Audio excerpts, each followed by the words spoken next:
মোদির এক ঝলক পেতে 27 মিনিট। হ্যাঁ, ঠিকই শুনছেন, ঠিক 27 মিনিট দরজার বাইরে দাঁড়িয়ে থাকতে হলো মোহাম্মদ ইউনুসকে। তবে ইউনুসকে ফিরিয়ে দেননি মোদি। ব্যাংককে সেখানে বিমস্টেক সম্মেলনের ফাঁকে ইউনুসের অবশেষে সুযোগ জুটল মোদির মুখোমুখি হবার। তবে ইউনুসকে কিন্তু হিন্দুদের ওপর অত্যাচার বন্ধের করা বার্তাও দিলেন প্রধানমন্ত্রী মোদি।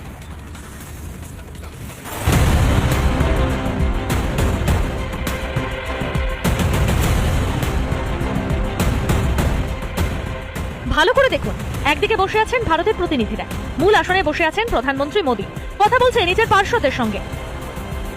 বিপরীত দিকে চেয়ার শূন্য, সুযোগ বুঝে নির্লজ্জের মতো ঢুকে পড়ে ইউনুস। তবে সৌজন্য দেখাতে কোনো কার্পণ্য করেননি মোদি।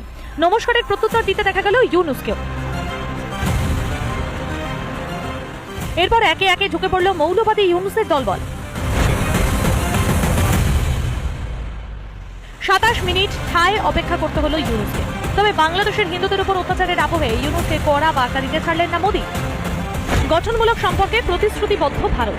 বাংলাদেশের শান্তি, স্থিতিশীলতা, গণতন্ত্রের প্রতি সমর্থন রয়েছে ভারতের। আলোচনা হয়েছে অনুপ্রবেশ রুখতে, হিন্দু ও সংখ্যালঘুদের নিরাপত্তা নিয়ে উদ্বেগ প্রকাশ আলোচনায়। কিন্তু সেই খেয়ালি পোলাও রাঁধতে ভুলল না বাংলাদেশ। একবার শুনুন ইউনুসের প্রেস সচিব কি বলল। আমাদের সাথে যে পারস্পরিক স্বার্থ সংশ্লিষ্ট যতগুলো ইস্যু ছিল সবগুলো নিয়ে কথা হয়েছে, এবং আমরা আমাদের যেগুলো স্বার্থ সংশ্লিষ্ট যতগুলো বিষয় ছিল সবগুলো বিষয়ই আমাদের চিফ অ্যাডভাইজার মহোদয় সেই মিটিংয়ে বলেছেন। যেমন শেখ হাসিনার প্রত্যর্পণ বিষয়ে কথা হয়েছে, শেখ হাসিনা যে ওইখানে বসে অনেক ধরনের ইনসেন্ডিয়ারি কমেন্ট করছেন সেগুলো বিষয়ে কথা হচ্ছে, তারগুলো নিয়েই কথাবার্তা হয়েছে। আমি বলবো যে মিটিংটা খুবই কনস্ট্রাকটিভ, প্রোডাক্টিভ এবং ফ্রুটফুল হয়েছে। ঠিকই, আসল কথাই তো বললেন না শফিকুল আলম। বাংলাদেশকে যে হিন্দু নিধন বন্ধ করতে বলা হয়েছে, কই সেটা তো বললেন না ইউনুসের প্রেস সচিব। তবে হাটে হাড়ি ভাঙলো ভারত। একবার শুনুন কি বললেন বিদেশ সচিব।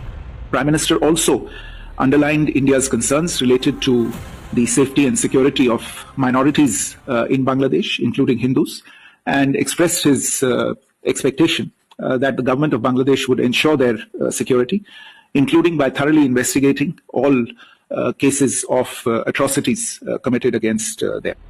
মোদির দরজায় দাঁড়িয়ে ইউনুস বুঝলেন নোবেল ময়দানে কাজ দেয়, দিল্লির দোরগোড়ায় নয়। 27 মিনিটের অপেক্ষায় শেষমেশ যা মিলল সেটা হাত মেলানো নয়, বরং মোক্ষম ঝাড়। এখন শুধু প্রশ্ন, মোদির দয়াতে সম্মান রক্ষা হলো না চোখে আঙ্গুল দিয়ে মনে করিয়ে দেওয়া হলো তোমার দেশের আয়নায় এবার নিজের মুখটা দেখে এসো। রিপাবলিক বাংলা। নানা ধরনের কন্টেন্ট দেখার জন্য লাইক করুন, শেয়ার করুন আমাদের ফেসবুক পেজ, সাবস্ক্রাইব করুন আমাদের ইউটিউব চ্যানেল। পাশাপাশি অন্যান্য ব্রেকিং নিউজের জন্য অবশ্যই চোখ রাখুন রিপাবলিক বাংলায়।